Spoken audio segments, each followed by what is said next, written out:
미국 필라델피아 켄싱턴 거리는 다른 도시의 거리와 다른 점이 있습니다. 거리에 사람들이 꾸부정한 자세로 걷고 있고 또 그런 자세로 정지한 채 오래 있기도 하고 무기력하게 벽에 기대어 있는 사람들을 많이 볼 수 있습니다. 이런 모습은 미국 뉴욕 할렘 거리에서도 볼 수 있는데 사람들이 좀비처럼 흐느적거리고 또 무기력하게 멍하니 앉아 있는 겁니다. 이 마약에 중독된 사람들입니다. 이 마약을 하면 내 산소 공급이 떨어져서 이런 자세를 취한다는 겁니다. 미국에서 가장 많이 유통되는 마약 종류가 펜타닐인데 이 암 말기 환자에게 이제 사용하는 그런 마약인데요. 중독성이 다른 마약보다 50배나 강하고 또 환각이나 또 상상할 수 없는 심각한 변비가 생기고 또 저산소증으로 이제 결국은 이제 죽게 된다고 합니다. 마약 태치 TV 프로에 출연한 24살의 이모 씨는 1년 전만 해도 매일 이제 마약을 이제 했는데 죽고 싶다는 생각밖에 들지 않았고 8개월 동안 집 밖에 나가지 않았다고 합니다. 마약에 한번 빠지게 되면 삶이 망가지고 가족 관계도 무너지고 모든 것을 잃게 되고 자기를 이제 파괴하게 됩니다. 오늘 말씀에 이 거라사 강이 나오는데 마약 중독에 빠진 사람보다 더 비참하고 절망적이고 파괴적인 이제 모습입니다. 이 강의는 이 사람이 하나님을 떠나서 사단의 지배를 받을 때 얼마나 비참할 수 있는가 하는 것을 잘 보여줍니다. 하나님은 태초에 사람을 하나님의 형상으로 아름답게 존귀하게 창조하셨습니다. 그런데 최초의 사람 아담과 하와가 죄를 지으면서 이 사람의 존귀함과 아름다움을 잃어버리고 비참하고 파괴적이 된 것이죠. 그런데 예수께서 다시 오셔서 사람들의 죄를 위해서 죽으시고 사람들을 다시 이렇게 회복을 시키고 살리십니다. 예수님은 이제 하나님 나라 비유를 말씀하셨는데 현실 가운데서 적용이 되고 능력 있느냐 하는 겁니다. 지난 시간에는 큰 풍랑과 같은 어려운 가운데서 하나님의 능력, 하나님 나라가 능력 있는가 하는 것을 보여줬습니다. 오늘 말씀에 나오는 그 5장에 많은 귀신 들린 이 거라사 강인과 또 12년 동안 혈류병 앓는 여인과 또 야이로의 딸이 죽었는데 이런 절망적인 사람들에게 하나님 나라가 능력 있느냐 하는 겁니다. 지난 시간에는 주님이 사나운 잠잠하게 하셨는데 오늘 말씀에서는 사나운 사람을 잠잠하게 하시는 걸 볼 수 있습니다. 사람이 변하고 새 사람이 되는 게 제일 이제 힘든 일인데 하나님 나라에서는 사람이 변하고 새롭게 돼요. 성경에 보면 그 예수님을 만난 많은 사람들이 나오는데 다 변합니다. 다 변하고 이 자리에 있는 우리들도 그런 사람들이죠. 예수님 만나고 변한 자들입니다. 오늘 말씀을 통해서 아무리 절망적이고 심각한 상태에 있는 사람도 말씀과 성령으로 얼마든지 새롭게 되고 회복이 될 수 있고 그런 사실을 믿고 우리가 더 변화되고 또 가족이나 주위 사람들이 회복되고 구원받게 되기를 바랍니다. 먼저 그 예수님이 갈릴리 호수 건너편으로 가자고 하시는 겁니다. 1절, 2절을 우리 한 절씩 교독 읽겠습니다. 예수께서 바다 건너편 거라사인의 지방에 이르러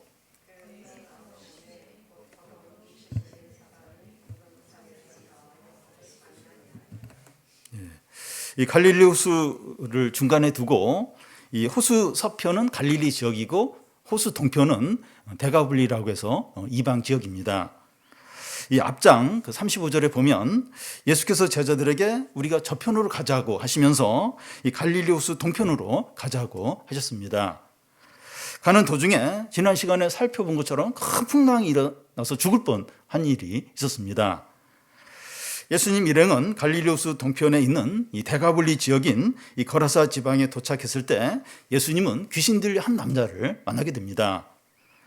이 사람은 많은 귀신이 들려서 너무나 비참하고 절망적이고 사람들에게 버림받아서 이렇게 따로 이렇게 지내고 있습니다. 예수님은 이 거라사 지역에 오셔서 이 사람을 만나고 또 치료하신 후에 18절에 보면 배를 타고 이 지역을 떠나서 다시 갈릴리 이제 서편으로 돌아가십니다. 왜 예수님은 거라사 지역에 오셨을까요? 거라사 광인을 어떻게 만나게 되었습니까? 우연인 것처럼 보입니다. 그런데 사람에게는 우연이지만 하나님께는 필연입니다. 하나님께 우연히 무슨 그런 일이 없어요. 하나님께는 다 어떤 뜻을 가지고 그렇게 하십니다. 예수님은 큰 풍랑으로 죽을 뻔하시면서 거라사 지역에 오신 이유는 가장 비참하고 절망적이고 사람들에게 버림받은 한 이 미치광인을 만나기 위해서입니다. 요한복음 4장에 보면 예수께서 이렇게 하시는 걸 또 볼 수 있어요.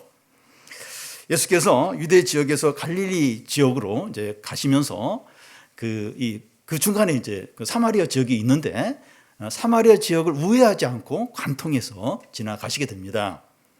예수님은 사마리아 지역의 한 우물가에서 물을 길러온 한 여인을 만나게 돼요. 이 여인은 5번이나 결혼한 어떤 방종한 어떤 죄된 삶을 산 여자인데 다른 사람과 어울리지 않고 철저하게 소외된 가운데 있었습니다. 그런데 그는 예수님과 대화를 이렇게 나누면서 예수님을 믿게 돼요. 예수께서 그 당시 관례대로 사마리아 지역을 우회해서 가지 않고 이 관통해서 가신 이유가 이 여자, 참 이 방종한 삶을 산 이 여자를 만나기 위해서 이곳을 지나신 겁니다. 그러니까 우연히 이렇게 하다가 어떤 사마리아 여자, 그게 아니에요. 이 여자를 만나기 위해서 그 관례를 깨고 이 사마리아 지역을 통과하신 거죠. 예수님은 의인을 부르러 온 것이 아니라 죄인을 부르러 오셨다고 했습니다. 그래서 상태가 아무리 절망적이고 심각하고 죄가 많더라도 주님께는 문제가 되지 않습니다. 남들이 다 손가락질하고 욕을 하고 자기가 자신을 볼 때도 쓰레기라고 여겨지더라도 주님은 달리 봐요. 그 사람을 전혀 다르게 보십니다. 그래서 강인의 상태가 얼마나 절망적이고 심각하고 비참했습니까? 3절에서 5절까지 한 절씩 교독하겠습니다. 그 사람은 무덤 사이에 거처하는데 이제는 아무도 그를 쇠사슬로도 맬 수 없게 되었으니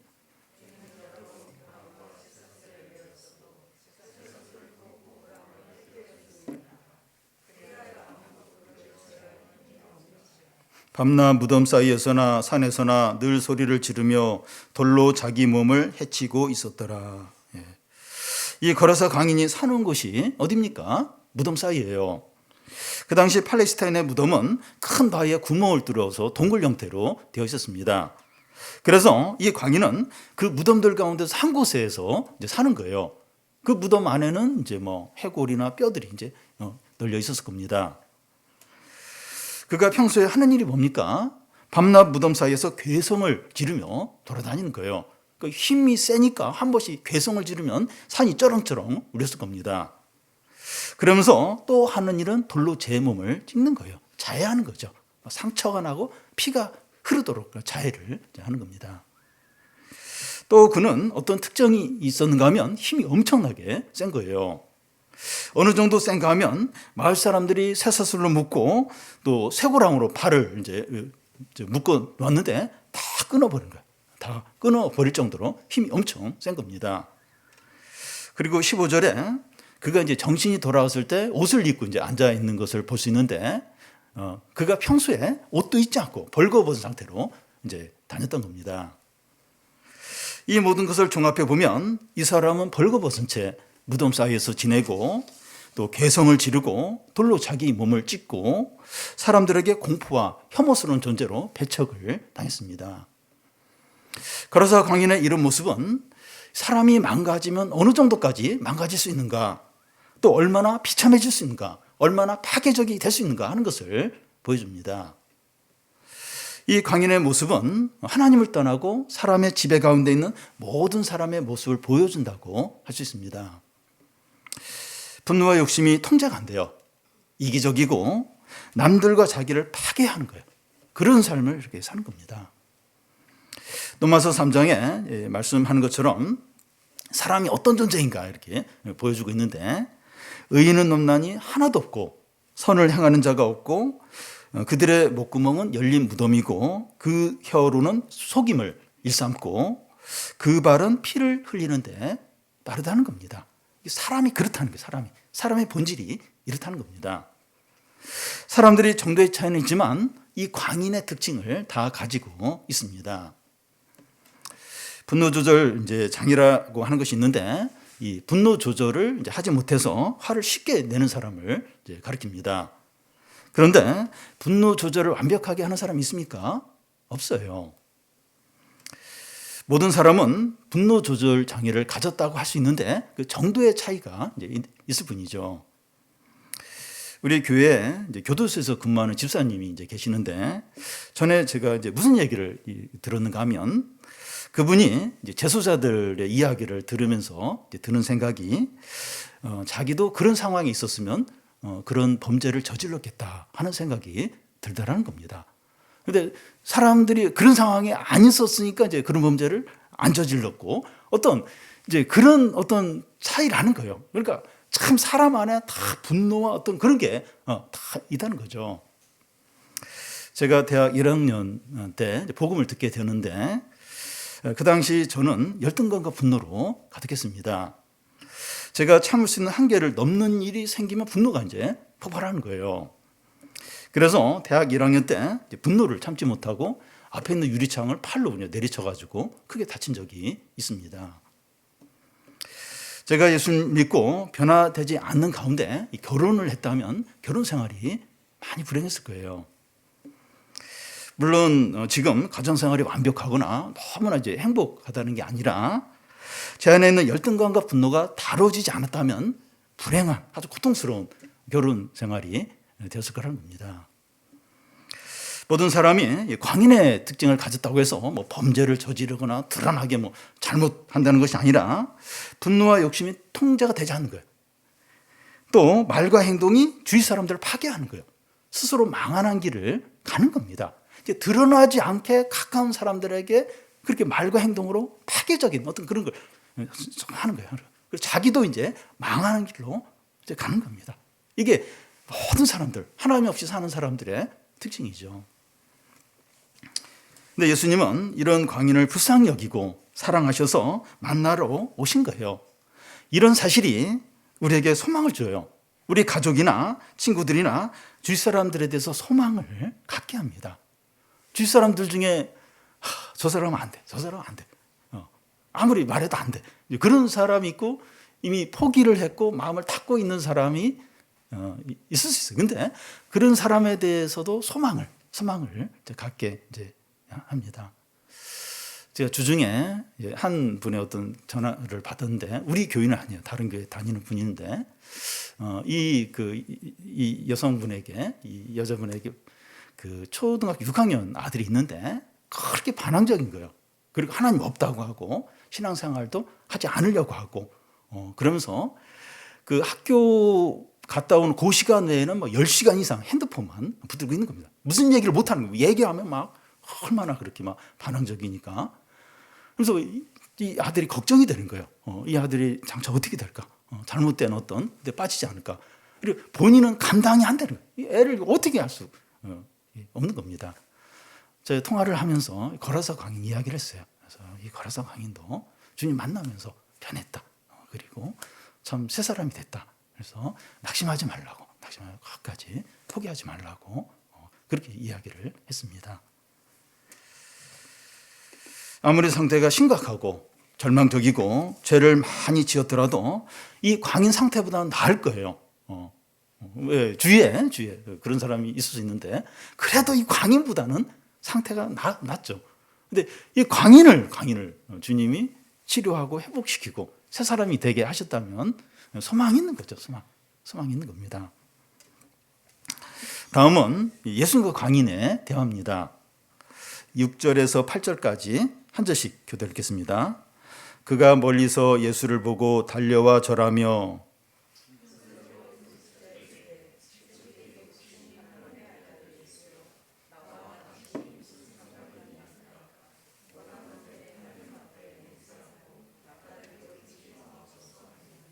이는 예수께서 이미 그에게 이르시기를 더러운 귀신아 그 사람에게서 나오라 하셨음이라. 예.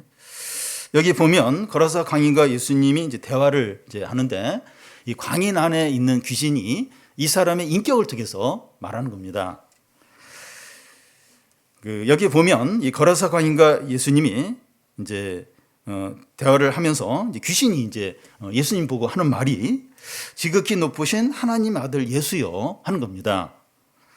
예수님이 어떤 분인지 정확히 알고 있어요. 지난 시간에 제자들이 예수께서 큰 풍랑을 잔잔케 하는 것을 보면서 그가 누구시기에 하면서 예수님이 누구인지 잘 몰랐는데 귀신은 정확하게 알고 있습니다.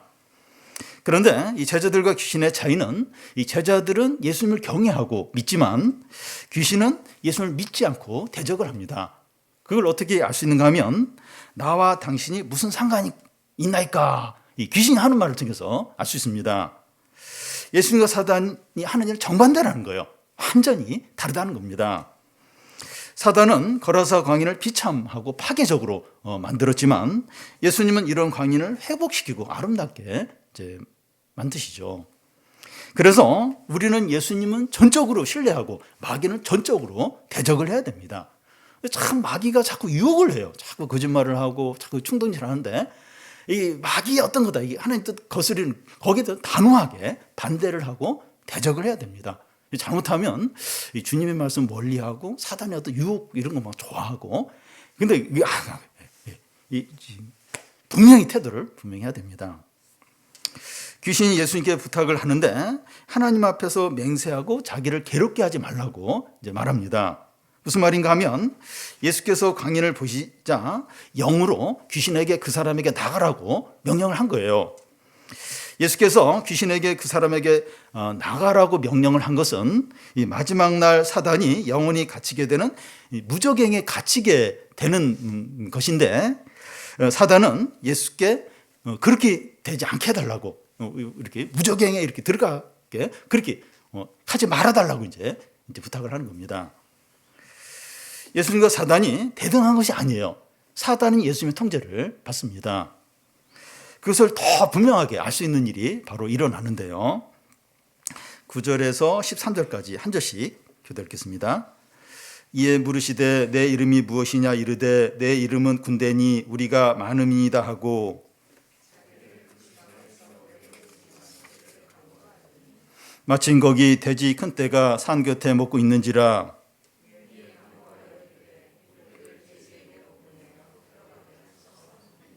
허락하신데 더러운 귀신들이 나와서 돼지에게로 들어가매 거의 2,000마리 되는 떼가 바다를 향하여 비탈로 내리다라 바다에서 몰사하거늘. 예수님은 광인에게 네 이름이 뭐냐 물어보니까 군대라고 대답합니다. 여기 군대는 레기온이란 그 말인데 로마 군단을 가리키고 한 6,000명 정도 됩니다. 이 광인에게 들어가 있는 귀신의 숫자가 6천이라는 게 아니라 수가 굉장히 많다는 겁니다. 많은 귀신이 이 사람 안에 들어가 있으니까 쇠고랑으로 또 쇠사슬로 묶어놔도 다 끄는 거예요. 그 힘이 엄청나게 센 겁니다. 그러면서 더 파괴적으로 더 비참하게 사는 거죠. 귀신이 하나만 들어가도 사람이 비참한데 많은 귀신이 들어가니까 더 비참하고 더 파괴적이고 더 망가지는 겁니다. 광인 안에 있는 귀신이 예수님께 또 이제 부탁을 하는데 이 지방에서 이렇게 보내지 말라는 겁니다. 지역마다 영적으로 더 어둡고 죄가 많고 무질서하고 미신을 더 섬기는 곳이 이제 있습니다. 중국동에는 대순진리의 건물들이 많이 있습니다. 제가 이 대순진리에게 속한 사람한테 직접 들은 얘기인데 이 중국동이 그쪽에서 어떤 중요하게 여기는 어떤 기운이 센 곳이라고 그래요. 그리고 이 중국동에 제일 많이 날아다니는 새 중에서 까마귀가 제일 많은 것 같아요. 영적으로 어두운 곳에 우리 교회가 있어야 하느냐. 물론 이제 하나님의 뜻에 인도를 받아서 뭐 교회를 옮길 수도 있지만 이 어두운 곳에 이제 교회가 있으면서 이렇게 빛을 이제 비춰야 되는 거죠. 광인 안에 있는 귀신이 이 지방에서 내보내지 말아달라 이제 이렇게 말할 때 조금 떨어진 곳에 돼지떼들이 먹고 있었는데 저 돼지떼 안으로 들어가게 해달라고 요청합니다. 예수께서 허락하시자 광인 안에 있던 더러운 귀신들이 나와서 돼지떼 안으로 들어가는 거예요. 그러자 거의 2,000마리나 되는 돼지떼들이 그 비탈길을 막 달려가면서 그 호수에 이렇게 빠져서 몰살을 하는 겁니다. 순식간에 한순간에 이런 일이 일어나 버렸습니다. 우리는 이 놀라운 일을 보면서 몇 가지 생각을 이제 해야 합니다. 광인을 치료하기 위해서 돼지 2,000마리를 희생시키는 것이 옳으냐? 돼지를 희생시키지 않고 이 광인을 치료하는 방법은 없었는가 하는 것이고, 다른 하나는 돼지떼의 주인은 재산에 큰 손해를 보았는데 사람을 치료하는 것이 중요하기는 하지만 그렇다고 다른 사람의 재산까지 손해를 보게 하는 것이 합당한가 하는 겁니다. 이 질문들의 답을 생각해 보면 예수님은 이 돼지떼가 죽거나 돼지떼로 인해서 재산상의 손해를 보도록 주도하지 않았다는 겁니다. 예수님이 허락한 것은 귀신들이 돼지떼 안에 들어가는 것을 허락을 한 것이죠. 그래서 이 돼지떼가 죽고 재산상의 손해를 보게 한 것은 귀신들이 한 일이라는 겁니다. 그런데 예수님이 주도적으로 그렇게 하지 않았더라도 예수께서 귀신들이 돼지떼 안에 들어가면 돼지떼들이 죽고 재산상에 큰 손해가 있을 것이라는 것을 아셨습니다. 그러면 왜 이것을 허락하셨을까요? 세 가지로 생각을 할 수 있습니다. 첫 번째는 이 사단의 활동을 완전히 막을 때가 아직 아니라는 겁니다. 마지막 날이 되면 사단과 그의 졸개인 귀신들은 무저갱에 들어가서 영원히 이제 이렇게 갇히게 됩니다. 그런데 마지막 날이 오기 전까지는 하나님께서 허락하신 범위 안에서 사단은 파괴적인 일을 할 수 있다는 거예요. 그래서 죄가 없는 돼지떼가 희생되는 되는 일이 일어난 겁니다. 오늘날도 하나님의 통제하에 사단이 악하고 파괴적인 일을 계속하고 있습니다. 국가 간의 전쟁이나 러시아 우크라이나 전쟁도 사단이 배후에 있는 거예요. 그러니까 어떤 사람이 개인적으로 그런 일을 하기가 어떤 면에서 쉽지가 않아요. 독일의 그 히틀러, 나치가 그렇게 엄청나게 유대인들을 학살, 이게 사람으로는 어려워요. 근데 사단이 충동질하는 거죠. 배후에 있는 거죠. 온갖 범죄들, 이렇게 데이트 폭력, 이런 일들, 사단이 이제 배후에서 충동질을 하고 사람들 사이에 많은 갈등과 다툼과 고통의 배후에 사단이 있는 거예요. 사단이 충동질을 하는 겁니다. 두 번째는 그 사단이 얼마나 악하고 파괴적인 존재인가 하는 것을 드러내기 위해서입니다. 거라사 광인을 통해서도 사단이 얼마나 악하고 파괴적인가 하는 게 드러났지만 사람들은 자기에게 직접 손해가 생기지 않으면 관심을 갖지 않습니다. 그런데 그 광인 안에 있는 귀신이 돼지떼 안에 들어가면서 2,000마리가 몰사해서 둥둥 떠 있는 것을 보면서 사단이 얼마나 파괴적이고 악한가 하는 것을 너무나 분명하게 깨닫는 겁니다. 사람들은 자기 돈이나 자기에게 직접 손해를 입게 되었을 때 이 죄와 악의 심각함을 깨닫게 됩니다. 참 이렇게 실제로 그런 일을, 그러니까 남이 그런 일을 당할 때는 조금 이제 그런 걸 느끼지만 자기가 직접 어떤 금전적인 손해를 어떤 불의한 일을 통해서 또 어떤 자신과 가족이 어떤 물리적인 어떤 고통을 어떤 악한 세력으로부터 당했을 때 죄와 악이 이렇게 심각하구나, 이렇게 참 이렇게 악한 거구나 하는 것을 진정으로 깨닫게 된다는 겁니다. 세 번째는 한 영혼의 소중함을 깨닫도록 하기 위해서입니다. 사람들은 이 광인의 가치를 돼지 한 마리 정도도 못하게 여겼을 거예요. 좀 사라졌으면 좋겠다, 이런 생각을 했을 겁니다. 그런데 예수님은 돼지떼의 주인에게 묻지 않고 이를 그냥 저질러 버렸습니다.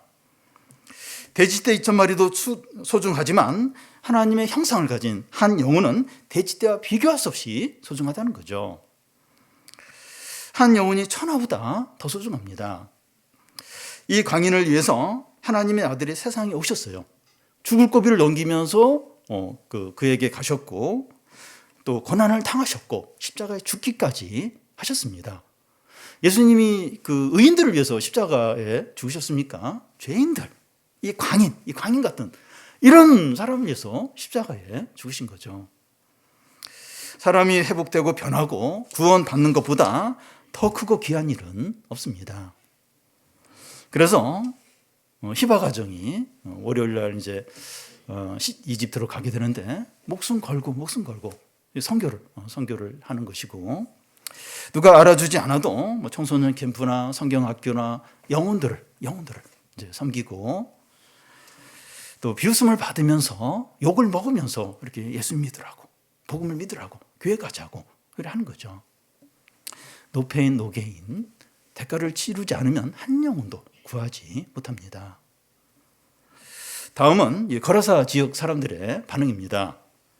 14절에서 17절까지 한 절씩 교대를 읽겠습니다. 치던 자들이 도망하여 읍내와 여러 마을에 말하니 사람들이 어떻게 되었는지 보러 와서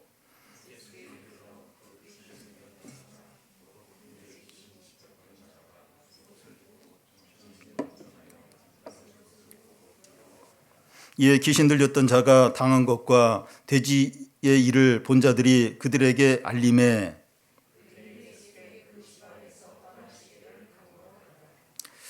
이 돼지떼의 물살을 지켜본 사람들이 이제 마을로 가서 이 사실을 사람들에게 알립니다. 그러자 이 마을과 도시에 있던 사람들이 이곳에 몰려와서 그들이 보는 이제 광경이 뭔가 하면 군대 귀신 들렸던 자가 제정신을 차리고 옷을 입고 가만히 앉아 있는 겁니다. 전에 이 사람을, 이 광인을 알았던 사람은 다 크게 놀라며 두려워하는 거예요. 그들이 또 두려워하는 한 가지 이유는 이 돼지 2,000마리가 호수에 빠져 둥둥둥 떠 있는 겁니다. 마을 사람들은 통제불능의 괴물이었던 사람이 가만히 앉아서 옷을 입고 가만히 앉아 있는 것과 호수에 2,000마리가 되는 내가 죽어서 둥둥 떠 있는 이걸 번갈아 보면서 두려워하는 거예요. 불안해하는 겁니다. 그 지역 사람들이 예수님께 나와 무슨 말을 합니까? 그들이 예수께 그 지방에서 떠나시기를 간구하더라. 미치광이가 회복이 되어서 안정된 것은 좋은 일이지만 그와 관련해서 재산상의 손해를 보는 것은 싫다는 겁니다. 그래서 지역 사람들이 한 영혼이 회복이 되고 구원받는 걸 소중하게 여겼더라면 오히려 예수님께 와서 붙들고 더 좀 우리에게 복음을 가르쳐주고 좀 이 귀신 들린 자 또 미친 사람들 많은데 치료해달라고 부탁을 했을 겁니다. 근데 그들에게 중요한 것은 재산이었기 때문에 예수님께 떠나달라고 요청을 이제 하고 있는 거죠. 거라시적 사람들의 태도가 이 세상 사람들이 예수님에 대한 태도가 어떠한 것을 보여줍니다. 사람들이 중요하게 여기는 것은 변하고 존귀함을 회복하고 이 구원받는 것이 아니라 돈을 많이 벌고 성공하고 또 안정이 되고 쾌락을 즐기고 인기를 누리는 거죠. 여러분, 우리는 이 거라사 지역의 사람들과 비슷하지 않나 돌아봐야 합니다. 우리는 한 영혼을 가장 소중하게 여깁니까? 자녀의 성적이나 연봉이나 외모보다 사람 자체를 가장 귀하게 여깁니까? 부모는 성적을 더 중요하게 여길 수 있어요. 성적을. 그리고 또 부인들이 남편의 어떤 수입, 연봉을 더 이제 중요하게 여길 수 있고, 그래서 사람 자체를 다른 것보다 더 중요하게 여깁니까? 우리의 믿음이 살아나고 자녀의 신앙이 성숙해지고 주님을 닮아가는 것을 가장 우선적으로 여깁니까? 성공하고 좋은 대학에 입학하고 취업을 잘하고 사람들에게 인정받고 자기 집을 마련하고 또 노후 준비를 잘하는 것이 가장 우선적으로 여기지 않습니까? 신앙 때문에 이런 것들이 손해본다고 여겨지면 주님과 거리를 두고 신앙과 관련된 것을 생략하거나 줄이지 않습니까? 주님, 나의 삶에서 나가주십시오. 이래라 저래라 상관하지 마십시오. 그렇게 하지 않습니까? 돼지 2,000마리를 지키기 위해서 예수님을 거부하는 것인데 우리에게 돼지 2,000마리에 해당되는 게 무엇입니까? 저에게 이제 돼지 2,000마리를 생각해 보니까 교회가 좀 더 커지고 교인들이 좀 더 이렇게 늘어나는 그거인 것 같더라고요. 제가 전에는 이런 생각을 안 했는데 이 코로나를 지내면서 이런 생각을 자꾸 종종 하게 되는 겁니다. 제가 교회 규모가 커지고 교인들이 늘어나고 이걸 제일 우선적으로 여기면 한 영혼의 가치는 놓치게 되는 거죠. 그리고 하나님을 이렇게 밀어내는 제 욕심을 이렇게 우선하게 되는 거죠. 우리에게 한 영혼의 가치를 이렇게 무시하게 하고 또 주님을 자꾸 밀어내려고 하는 돼지 2,000마리가 뭡니까? 그걸 지키기 위해서 이제 그렇게 하는 건데 그게 뭡니까? 거라시적 사람들이 멀리 있는 것이 아니라 우리가 이 사람들이 아닌가? 우리가 이 거라사 지역 사람이 아닌가? 돌아봐야 합니다. 거라사 지역 사람들이 예수님께 떠나달라고 하자 예수님이 어떻게 합니까? 18절에서 20절까지 한 절씩 교대로 읽겠습니다. 예수께서 배에 오르실 때 귀신 들렸던 사람이 함께 있기를 간구하였으나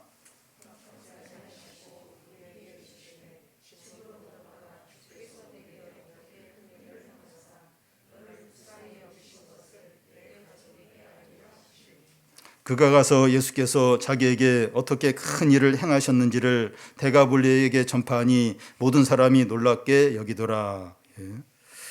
예수님은 사람들이 떠나달라고 하자 화를 내거나 저주하거나 그렇게 하지 않고 그냥 조용히 이제 배에 오르십니다. 그때 광인이 있던 사람이 예수님께 따라가려고 하는데 다시 또 귀신이 들릴까 봐 두려워서 그럴 수도 있고 또 주님으로 받던 은혜를 갚기 위해서 또 이럴 수도 있습니다. 이유가 어찌 되었든 예수님은 그가 따라오는 것을 허락하지 않으시고 너희 가족에게 주님이 너를 얼마나 불쌍히 여기시고 어떻게 큰 일을 행했는지 전하라고 합니다. 예수께서 그 사람을 데려가지 않고 그곳에 남겨두어서 예수님을 전하게 한 것은 그 지역 사람들을 불쌍히 여기고 사랑하는 거죠. 그러니까 진짜 그들을 저주하려면 그 사람 데려갔을 거예요. 예수님에 대해서 못 듣도록, 복음을 못 듣도록 했을 겁니다. 근데 이 사람을 남겨둔 건 그 참 거라사 지역 사람들, 이기적인 그 사람들을 불쌍히 여기고 사랑하신 거죠. 그들은 예수님을 거부했지만 예수님은 그들이 구원받도록, 은혜를 받도록 기회를 주고 계신 겁니다. 이 사람은 자기 가족뿐만 아니라 데가볼리 지역을 다 다니면서 20절에 보면 그래요. 데가볼리 지역을 다 다니면서 예수께서 자기에게 행하신 큰 일을 전하는데 사람들이 다 놀라는 거예요. 다 그걸 들으면서 놀라는 겁니다. 그들이 다 믿고 구원받은 것은 아니지만 어두운 땅에 이 사람을 통해서 복음의 빛이 비춰지는 거죠. 이 사람은 많은 사람들에게 예수님 이야기를 하는 게 어렵지 않았을 거예요. 왜냐하면 본인이 예수님을 만났고 또 구원을 받았고 은혜를 받았기 때문에 그걸 이야기하는 거니까 그렇게 어렵지 않았을 겁니다. 이것만큼 아름답고 영광스러운 일이 없습니다. 이 사람이 어떤 사람이었어요? 근데 지금 어떻게 사용이 되고 있습니까? 너무 아름답죠. 너무나 영광스럽죠. 요한복음에 나오는 사마리 여인도 비슷합니다. 이 여인은 5번이나 결혼할 정도로 방종한 죄된 삶을 살았지만 예수님 만나고 구원을 받은 후에 그는 동네에 달려가서 나의 일을 이야기한 분 내게 와라 하면서 이 사마리아 사람들을 막 데리고 예수님께 데리고 왔습니다. 그도 이 구원을 경험했기 때문에 사람들에게 예수님을 전하는 게 어렵지가 않아요. 왜냐하면 자기가 다 받은 은혜, 구원을 그냥 이야기하는 거죠. 그렇게 어렵지가 않습니다. 이 여자가 어떤 여자였습니까? 그리고 지금 어떻게 사용이 되고 있습니까? 이것보다 더 아름답고 영광스러운 일이 있습니까? 광인이었고 죄에 빠졌던 사람이 예수를 만나고 새 사람이 되어서 자기처럼 광인이고 죄에 빠진 사람들을 예수님께 데려오는 것보다 더 아름답고 더 영광스럽고 더 놀라운 일은 없습니다. 이것보다 더 대단한 일이 있습니까? 만약에 10년 혹은 20년 동안 중독이 되어서 비참하게 살다가 치료가 되어서 이 마약 중독자들을 이제 치료하는 사람들이 있는데 너무나 귀하죠. 너무나 귀하게 사용이 되는 겁니다. 근데 주님이 죄와 어둠 가운데 있던 사람들을 불러내어서 이렇게 복된 삶을 살게 하는 것은 더더욱 놀랍죠. 더더욱 귀한 일입니다. 저도 어두운 가운데서 이 분노와 열등감과 정욕 가운데 살다가 주님이 불러서 교회와 청소년들을 섬기고 있어요. 저는 한 번씩 내가 뭔데 이런 자리에 있는가? 내가 뭔데 이런 일을 하는가? 감사하고 기쁘고 한없이 찬양을 할 때가 있습니다. 우리 교인들이 이렇게 사용이 되고 저뿐만 아니라 이렇게 우리 교인들이 사용이 되고 있습니다. 이것보다 더 복되고 아름다고 귀한 일은 없습니다. 우리가 이렇게 계속 사용되기 위해서 필요한 게 뭡니까? 어떤 상황에서든지 하나님을 경외하는 거예요. 하나님을 신뢰하고 이 말씀에 반응을 하는 겁니다. 우리는 이런 일이 어떻게 일어날지 몰라요. 그리고 우리는 할 수도 없어요. 그런데 하나님은 다 하시고 하나님은 할 수 있다는 걸 인정하는 겁니다. 내가 어떻게 내 신앙도 감당 못하는데 내가 어떻게 누구를 내가 하는 게 아니에요. 우리는 어떻게 될지 몰라요. 근데 하나님 하시고 하나님은 하실 수 있다. 인정하는 거죠. 믿는 거죠. 우리 주위에 육체적인 질병으로 또 우울증과 공황 장애와 같은 정서적인 문제로 또 빚 문제로 상처와 분노와 열등감으로 알코올이나 게임이나 음란물이나 도박이나 알코올 중독으로 여러 가지 죄 문제로 거라사 광인처럼 비참하게 절망적으로 또 파괴적인 상태에 있는 사람들이 있습니다. 우리 자신이 광인 같을 수 있어요. 그런데 예수께서 이 광인을 만나주시고 찾아오시고 아름답고 존귀하게 회복을 시키시고 사람들에게 예수님을 전하는 그런 역할을 하게 하신 거예요. 그런 어떤 그런 존재가 되게 하신 겁니다. 누구에게나 소망이 있어. 이 광인이 이렇게 변화되고 이렇게 사용이 됐다면 누구에게나 소망이 있습니다. 우리가 예수를 믿고 우리 자신을 다 맡기는 거예요. 다 맡기는 겁니다. 우리가 의사를 찾아가면 의사에게 맡기잖아요. 우리 영혼에, 우리의 마음에 모든 어떤 걸 치료하실 수 있는 주님께 다 맡기는 거예요. 그래서 온전히 회복하는 겁니다. 온전히 회복하고 또 우리 주위에 있는 사람들에게 복음 전하는 거예요. 예수님 전하는 거예요. 내가 은혜를 받았잖아요. 구원을 받았잖아요. 그거 뭐 전하는 거 어렵지 않아. 얘기를 안 해서 그렇지. 자꾸 그걸 부끄럽게 여겨서 그렇지. 그게 어렵지 않습니다. 예수님 얘기하는 거예요. 내가 어땠는데 어떻게 변화됐다. 그 얘기하는 거예요. 그래서 주위 사람들이 아름답게 회복이 되고 구원받는 그런 일들이 풍성하게 일어나기를 바랍니다.